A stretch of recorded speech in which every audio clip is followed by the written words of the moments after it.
एक ही जलसा आपको ऐसा करना चाहिए था जिसमें आप बोल दिए भाई हम 65 साल से आपकी खिदमत कर रहे हैं, इलेक्शन आ रहा है, हमको पूरा हिंदुस्तान देखना है, हम आएंगे नहीं शेरवानी उठा के आपको वोट नहीं मांगेंगे, हमारा काम हमारी पहचान है, आप हमारा काम देखिए, हलाल का वोट हमको डालिए, अगर कोई बोगस वोट डाल रहा है तो उसको चप्पल लेके मारिए, आप हमारे को जिताइए, अगर हमारा काम पसंद आया तो हमारे को जिताइए, वरना आपकी मर्जी। ये आपका रुआब, ये आपका इख्तिदार होना चाहिए था। 10 साल में आपके मामू के दौरे इख्तिदार में 10 मसाजिदें कम से कम शहीद हुए, आशुरखाने शहीद हुए। हम हर पुलिस स्टेशन जाके इसके कंप्लेंट्स दिए, ये कम से कम 10 मसाजिदें हो गई, महबूब नगर में आशुरखाना, अंबरपेट में आशुरखाना, ये आपके मामू जान के दौरे इख्तिदार में हुआ। दारुस्सलाम से अकबरुद्दीन ओवैसी साहब खड़ के बोले थे कि हम हवाओं में बो सुन के बोलते हैं बारिश होने वाली है या नहीं, और ये जो केसीआर है ये गुलाबी बीजेपी है, ऑन रिकॉर्ड चेक कर लीजिए। आप हैदराबाद सीट छोड़कर पूरे हिंदुस्तान में कहीं से भी लड़के जीत के बता लीजिए, आप कहीं से भी लड़के जीत के बता लीजिए, जिसको आप प्यारे बोल रहे हैं पूरे लोगों का प्यारा है, वो पूरे लोग पसंद करते हैं। आपके भाई बोले थे कॉर्पोरेटर्स को, कोई अगर कॉर्पोरेटर सताएगा तो उसको मैं तार तार कर दूंगा। कितनों को तार तार करे साहब, अब तक एक का भी तार नहीं निकला। अस्सलाम वालेकुम वरहमतुल्लाहि वबरकातुहू। आज मैं आपके दरमियान में मौजूद हूं। 2 रोज कबल AIMIM के सदर और हैदराबाद MP असदुद्दीन ओवैसी साहब जलसे रहमतुल आलमीन से कुछ ऐसे बातें बोल रहे थे जिसका कोई रहमतुल आलमीन के जलसे से ताल्लुक नहीं था। खैर, मैं उसका एक एक असदुद्दीन ओवैसी साहब के जो सवालात थे उस पर एक एक वाज़े जवाब दूंगा, तो आप गौर फरमाइए। असदुद्दीन ओवैसी साहब, सबसे पहले जलसे रहमतुल आलमीन में जो लोग आते हैं वो दुरूद पढ़ लेते हैं, आते हैं। कई लोग तो अपने घरों से बावजू निकलते हैं क्योंकि नबी करीम सल्लल्लाहु अलैहि वसल्लम की शान रिसालत बयान होती है उस जलसे में, और लोग उसको सुनने के लिए आते हैं। मगर आप उसको एक सियासी प्लेटफॉर्म की तरह इस्तेमाल करते हैं, जिससे कई गैर लोग ये सवाल कर रहे हैं कि जलसे रहमतुल आलमीन में कहां से नरेंद्र मोदी आ जाता है, कहां से केसीआर आ जाता है, कहां से RSS आ जाती है, कहां से राहुल गांधी आ जाते हैं, कहां से नरसिम्हा राव आ जाते हैं। बहरहाल ये कमेंट्स, आपका वीडियो 90% चैनल्स पे आया है और मैं देखा आपको कई लोग कमेंट में यही सवाल पूछ रहे हैं। आप भी हैदराबाद से ताल्लुक रखते हैं, हम भी हैदराबाद से ताल्लुक रखते हैं। असदुद्दीन ओवैसी साहब, उस कमेंट पे आप अपनी एक्सपर्ट की टीम से राय लीजिए। मेरे को भी तकलीफ हुई, इसीलिए तकलीफ हुई कि आप एक दाढ़ी टोपी पहन के रहते हैं, आपको बोलना मतलब एक कम्युनिटी को बोलने के बराबर है, तो लिहाजा ऐसी चीज मत करिए जिससे तमाम लोगों को टारगेट किया जाए। अब मैं आपके सवालात पे आता हूं। आपका सबसे पहला सवाल, हैदराबाद में फसादात कांग्रेस की देन है, यह आपका सवाल था। अवाम को आप ये बता रहे थे।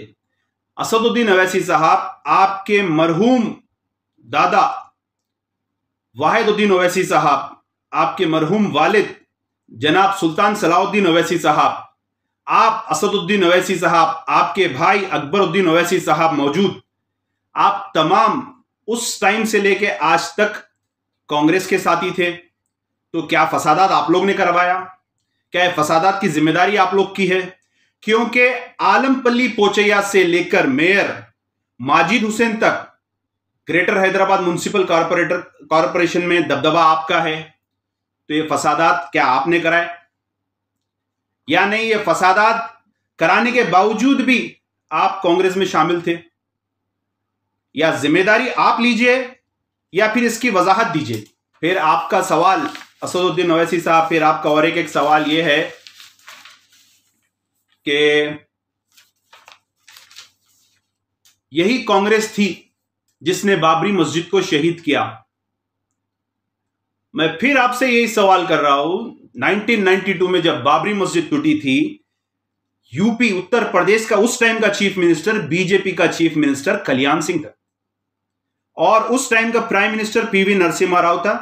जिससे आपके वालिद मोहतरम उस टाइम के हैदराबाद एमपी सुल्तान सलाउद्दीन ओवैसी साहब जाकर मुलाकात करे, दूरदर्शन पे इसका पूरा बयान दिए कि मस्जिद वहीं पे बनेगी, और पूरे तमाम उर्दू पेपरों में दिए कि मस्जिद वहीं बनेगी, आप सब्र और तहम्मुल से रहिए। क्यों नहीं बनी, हम आपसे सवाल कर रहे हैं। आपके वालिद मोहतरम ने तयखुन दिया था 92 से लेकर आज 2023 है। ऐसा क्या हो गया जो आप खामोश बैठ गए, आपके वालिद मोहतरम खामोश बैठ गए थे? इसकी वजाहत आप दीजिए। उसके बाद आपके मामू के दौरे इख्तिदार में, जिसको आप आपके मामू बोल रहे हैं, आपके मामू के दौरे इख्तिदार में सेक्रेटरीट के 2 मसाजिद शहीद हुए। क्या वो मसाजिदें वहीं पे बने और टूटे तो उस पर केस क्यों नहीं बुक हुआ? फिर उसके बाद मसाजिदों के नाम बोलता हूं असदुद्दीन ओवैसी साहब, अगर आप टाइम दिए तो आपको उस मसाजिदों का प्रैक्टिकल लेके जाके बताता हूं। 10 साल में आपके मामू के दौरे इख्तिदार में 10 मसाजिदें कम से कम शहीद हुए, आशुरखाने शहीद हुए। नाम बोलता हूं, सुन लीजिए, फिर आपके एक्सपर्ट से तहकीक करा लीजिए। मस्जिद दफ्तियार, जिसको सेक्रेटरीट की मसाजिद बोलते हैं, मस्जिद हाशमी, मस्जिद एक खाना अभी तक नहीं बनी, उसके ऊपर ब्रिज चल गया। उसके बाद है आपके मस्जिद महमूद शमशाबाद पे, फिर मस्जिद नूरी शमशाबाद पे, जिसको आदि शहीद कर दिया गया, वहां पे जाके हम रुकाए। मस्जिद कुतुबशाही शामीरपेट, मस्जिद कुत्तगुड़म, मस्जिद कुतुबशाही जिल्ललगुड़ा, मस्जिद हयात बख्शी बेगम के पीछे एक मस्जिद है हयात नगर में, वो मस्जिद और खबरस्तान, हम हर पुलिस स्टेशन में जाके इसके कंप्लेंट्स दिए। ये कम से कम 10 मसाजिदें हो गई। महबूब नगर में आशुर खाना, अंबरपेट में आशुर खाना, ये आपके मामू जान के दौरे इख्तिदार में हुआ। क्या सिर्फ बाबरी मस्जिद एक मस्जिद है जिसको आप बोल रहे हैं कि बना के नहीं दिए? क्या आप इतना पक्का बोल सकते हैं कि सेक्रेटरीट के मसाजिद वहीं पे बने? क्या आप इसकी तस्दीक करते हैं?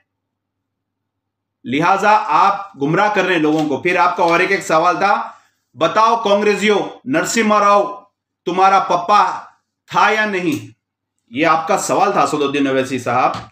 अब मैं आपको बोलूंगा कि कांग्रेस का एक बहुत ही बेहतरीन चीफ मिनिस्टर, जिसको डॉक्टर वाईएस राजशेखर रेड्डी साहब के नाम से जाना जाता था, जब उनका हेलीकॉप्टर क्रैश हुआ, जब उनका इंतकाल हुआ, तब एतमाद के पेपर में आपका स्टेटमेंट आया, आज मैं हकीकी यतीम हो गया।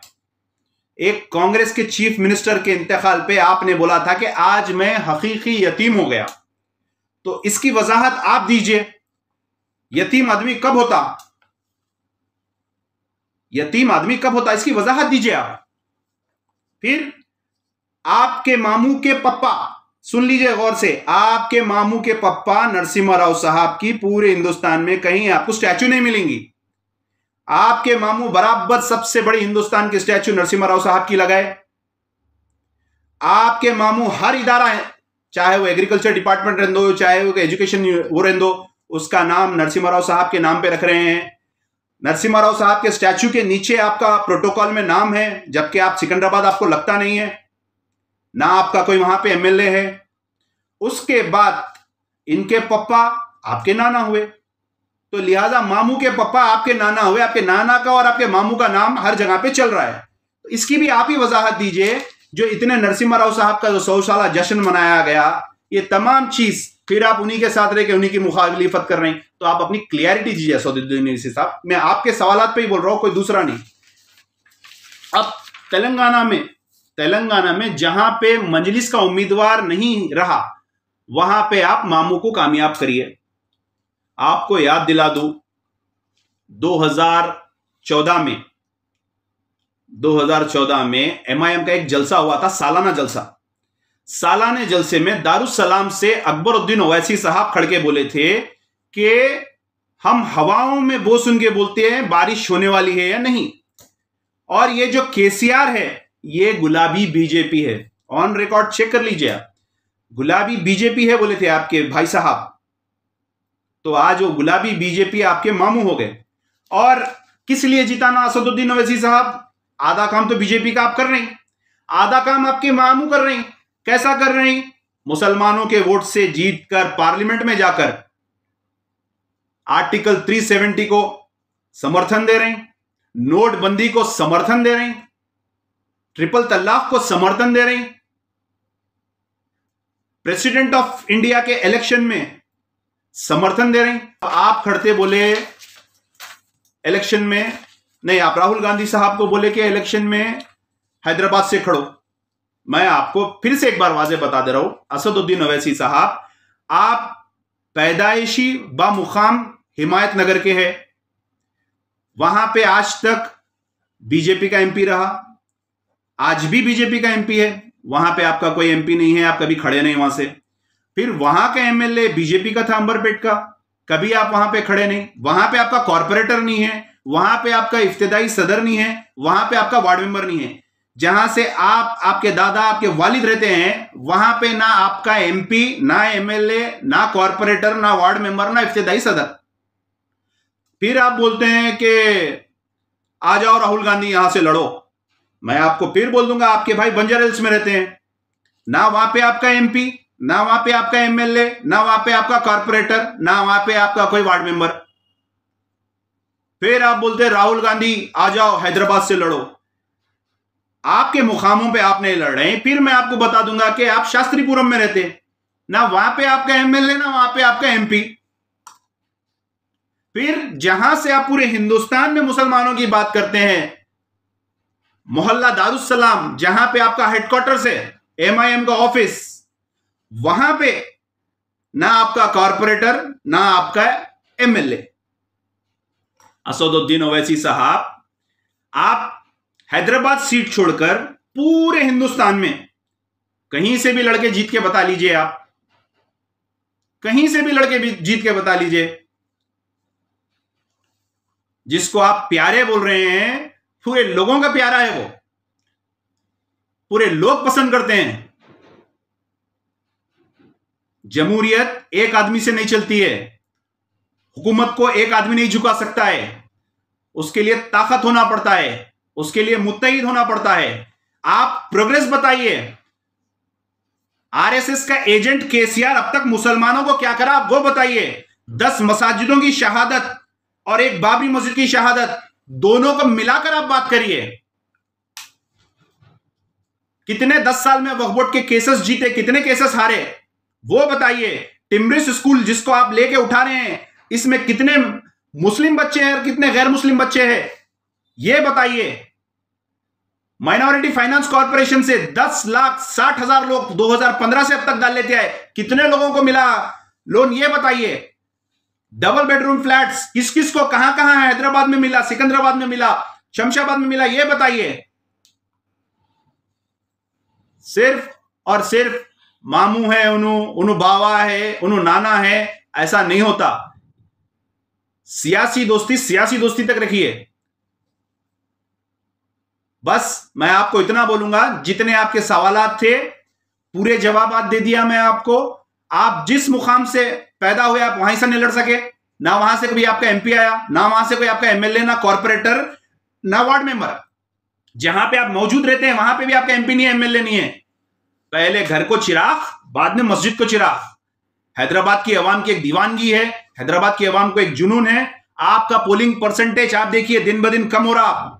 आपको असदुद्दीन ओवैसी साहब ये करना चाहिए था, एक ही जलसा, गौर से सुनिए मेरी बात, एक ही जलसा आपको ऐसा करना चाहिए था जिसमें आप बोल दिए भाई हम 65 साल से आपकी खिदमत कर रहे हैं, इलेक्शन आ रहा है, हमको पूरा हिंदुस्तान देखना है, हम आएंगे नहीं शेरवानी उठा के आपको वोट नहीं मांगेंगे, हमारा काम हमारी पहचान है, आप हमारा काम देखिए, हलाल का वोट हमको डालिए, अगर कोई बोगस वोट डाल रहा है तो उसको चप्पल लेके मारिए, आप हमारे को जिताइए, अगर हमारा काम पसंद आया तो हमारे को जिताइए, वरना आपकी मर्जी।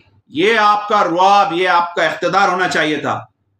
अब जो गलतियां हो गई उनको छोड़ दो, इनको माफ कर दो, इनको फला कर दो। आपके भाई बोले थे कॉर्पोरेटर्स को, कोई अगर कॉर्पोरेटर सताएगा तो उसको मैं तार तार कर दूंगा। कितनों को तार तार करे साहब, अब तक एक का भी तार नहीं निकला, लेकिन आवाम परेशान है। तो लिहाजा बोलते अगर जाऊंगा तो मैं बहुत कुछ निकलते जाएगा। आप अपनी सियासत के तौर पे एक अलग प्लेटफॉर्म से बात करिए। जल्द से रहमतुल आलमीन में आपके साथ जो हमारे उलमाए दीन मशाखीन बैठे हुए हैं, ताकीद करिए असदुद्दीन ओवैसी साहब को, आगाए दो जहां मोहम्मद मुस्तफा सल्लल्लाहु अलैहि वसल्लम के प्लेटफॉर्म से गैर वाजबी नामा मत लीजिए। दुरूद की महफिल वहां पे चलती रहती है, बावजूद लोग रहते हैं। शान रिसालत वहां से बयान करिए, ना कि सियासी बयान, ना कि अपने सियासी रोटी से किए, ना कि 90 को अपना मामू बोलिए।